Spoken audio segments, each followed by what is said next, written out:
هاي، ازيكم؟ انا رندا. النهارده هنعمل عيش مصري، بس انا حبيت اوريكم الدقيق اللي انا بستخدمه. ده اول مره اجيبه من كاسكو. ابني قال لي حلو ماما جربيه في العيش، انتي بتحبي تعملي، بس دي الماركه اللي انا بجيبها على طول. ودي برضو جبتها، يعني بخلطها بده. يعني الاتنين دول بخلطهم وبعمل بيهم العيش المصري.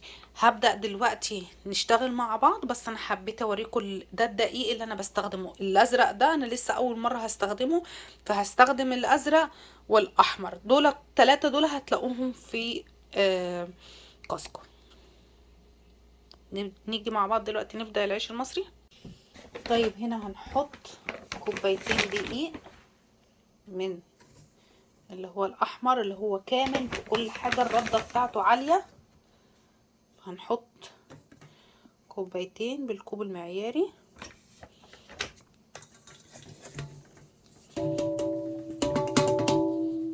هنخلهم، نخلطهم، نفتح الدقيق اللي هو بالكيس الازرق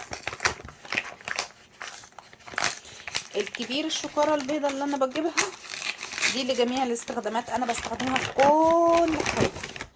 كل حاجة، بسكوت، كحك، فايش، فطير، كل حاجة. لكن ابني قال لي ماما ده الازرق ده متخصص للعيش،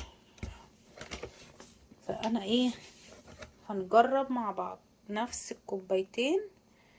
يبقى كوبايتين من ده وكوبايتين من الكيس. مع ان عايزه اقول لكم اصلا اللي هو الازرق الصغير ده بسعر الشكاره الكبيره اللي هي دي. ف استنى بس كده. طبعا هنزلهم وارجع لكم. طيب انا كده نزلتهم زي ما انتم شايفين. 4 كوبايات، يعني تقريبا نص كيلو او كيلو الا ربع، علشان انا مخليه الكوبايه عاليه. هنحط مثلا معلقه سكر،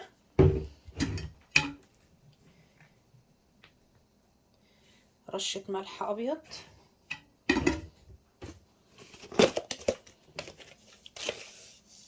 الخميره الفوريه معلقه، وهعجنهم بميه دافيه. هنا هبدا اعجن، مش هحط اي حاجه تاني. هبدا اشغل واعمل. طبعا انا ليه بقيت احرككم دلوقتي؟ علشان ده الحامل الجديد، لو اللي عايزينه قولوا لي وانا انزل لكم اللينك بتاعه والشكل بتاعه وكل حاجه، وانا بفتحه وانا بركبه اوريه لكم. بحط حبه حبه ميه وبسيبه يتعجن كويس جدا، العيش يعني عجين.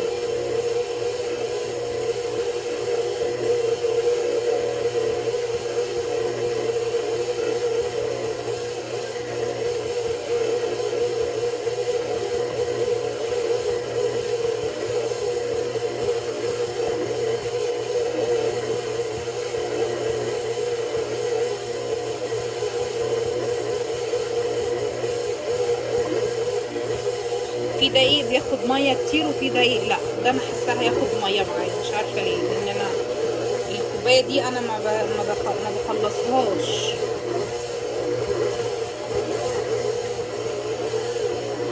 طب هعجنه كويس قوي وارجع لكم، عشان بس الفيديو ما يبقاش كبير وممل. عايزه اقول لكم ان اخد الميه كلها، اخدت الكوبايه كلها، والكوبايه كبيره مش صغيره على فكره. هو لازم يكون ملزق حبه كده.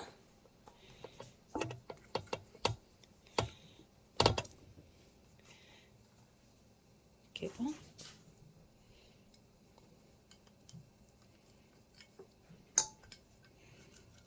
هلم العجينه وابدا اقطع، وهقول لكم هعمل ايه الخطوه الجايه. ماشي اهي، هي ماسكه نفسها مش سايبه زي بتاعه العيش الشمسي، علشان ده هيتفرد بالنشابه. ماشي، سيبوا بس دقيقتين كده اجهز الحاجه وارجع لكم. طيب انا كده هقطع العيش بنفس الحجم ده. حاول بقدر الامكان ان انا اقطعه بالشكل ده. اقطعه كده، بس انا باخد حبه دقيق صغيره عشان ما يقعدش يلزق في ايدي بالشكل ده كده. هقطع كل الكميه بالشكل ده. هي طريقه سهله، العيش المصري مختلف عن العيش الشمسي احنا بنقطعه وبنخمر فيه، بس ده انا مجرد ما هبدأ اخلص تقطيع هبدأ افرد على طول. طبعا انا شغلت الفرن، باخد اول حاجة من فوق عندي على البوتاجاز، هوريكم الخطوة الاولى، وبعد كده باخده احطه تحت الشواية على طول عشان يديني العيش المصري اللي هو زي بتاع مصر بالظبط. هقطع كل الكمية وارجع لكم عشان ما يبقاش الفيديو معايا طويل.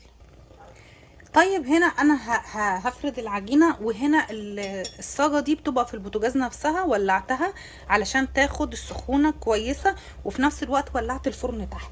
هبدا زي اول واحده انا عملتها اهي،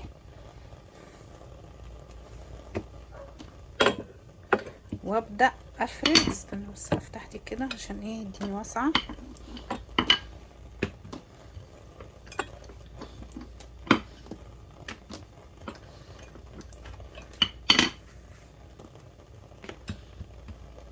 احط بس ايه حبه دقيق من اللي هو الكيس الاحمر عشان فيه الرده، فايه الدنيا هتبقى حلوه معايا اهو.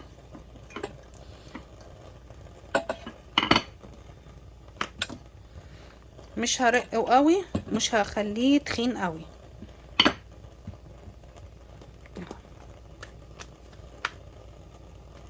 اهي السمك بتاعه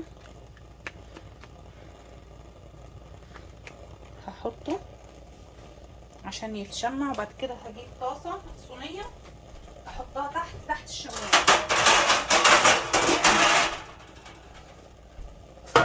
دي هاخدها احطها على طول تحت الشوايه.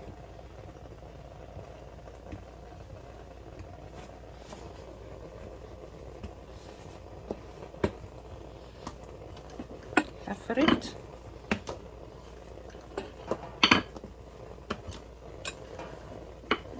وطبعا لو اتنين يعني واحده تفرد وواحده تخبز هتبقى حلوه، مش هتقدري. انا بعمل لوحدي، الولاد طبعا مش اللي بره، اللي في الجيم، اللي في كليته يكون، بعتمد على نفسي بصراحه.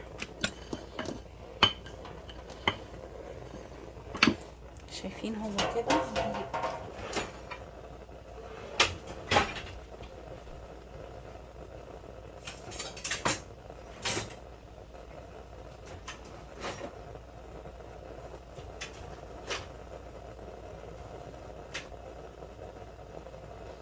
انا مش عارفه حطيتها فين.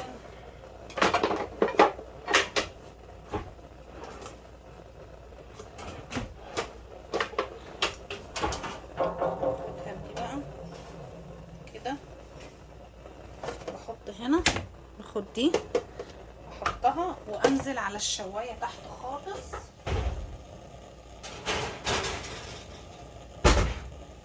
وابدا اعمل يعني بديله وش على ده واخده تحت الشوايه على طول.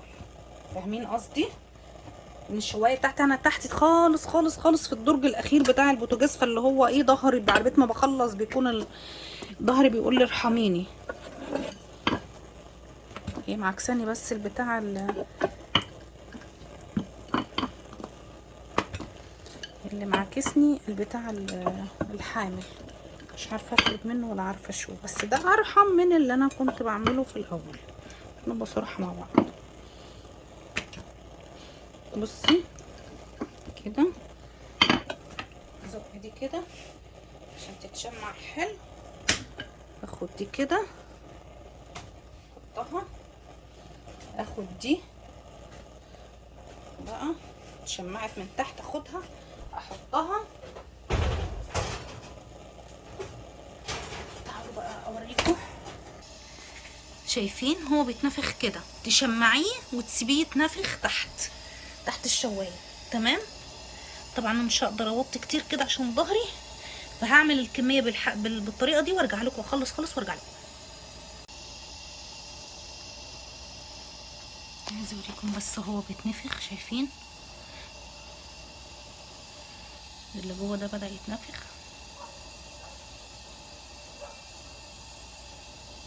انا بفرد وبحط على الطاسه من فوق، تشم بس النار جلدها من تحت يشد، اخدها احطها تحت. شايفين بيتنفخ ازاي؟ عايزه اقول لكم ان الركن ده في الارض، انا نايمه على الارض كده عشان اصور لكم اللقطه دي. شايفين هو كده اتنفخ. هخلص كل الكميه بالمنظر ده وارجع لكم اوريكم الشكل النهائي بعد كده. شايفين الحلاوه؟ طيب انا هنا خلاص خلصت. عايزه اقول لكم ما خدش وقت. دي منديل مطبخ حطيت فيه زيت بس عشان خليت اخر واحده عشان امسحه معاكم كده اهو.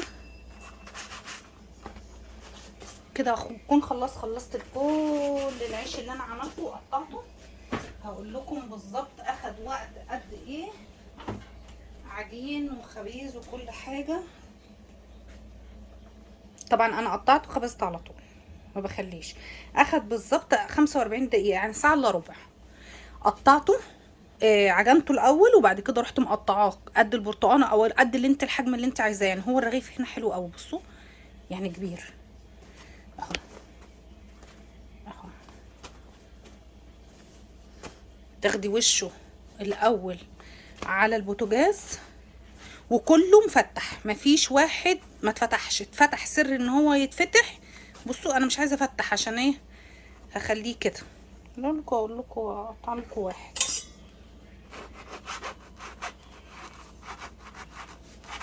محدش يقطع على ايده زيي. شايفين اهو. سندوتشات بقى ما اقول لكمش، فسيخ رنجة احشي وكلي. شايفين بجد تحفة. بقطعه بعجنه، بقطع بعد ما بعجن واخلص اروح جايبه اي حاجه هقطع عليها صينيه او طاسه وارش حبه دقيق من الدقيق اللي هو الاحمر اللي فيه الرده وفيه كل حاجه. وبعد كده اقطعه كور صغيره. اول واحده بعملتها هشتغل فيها هجيب هرش حبه دقيق بسيطه وافرد وعلى الطاسه على البوتاجاز هحطها. اول ما تبدا تبقبق يعني تبدا تطلع البقع البقابيه الصغننه دي باخدها واروح حطها تحت الشوايه على طول. هتعمل الشوايه عينك عليها في الشوايه. اول ما تلاقي وشها حمر وتيجي تقلبيها وهتشوفي الظهر مثلا لسه ني ما استواش كويس تروحي قلبها على وشه كده هياخد التشويحه بتاعته خلاص على كده زي الفل. وكده بكون خلاص خلصت العيش المصري على قد امكانياتي وعلى قد الدنيا معايا. اتمنى ان الفيديو يعجبكم. ما تنسونيش تشتركوا في القناه وتفعلوا زر الجرس وتشتركوا في الصفحه وتعليقات حلوه زيكم. واستنوني في فيديو جديد مع رندا باشا.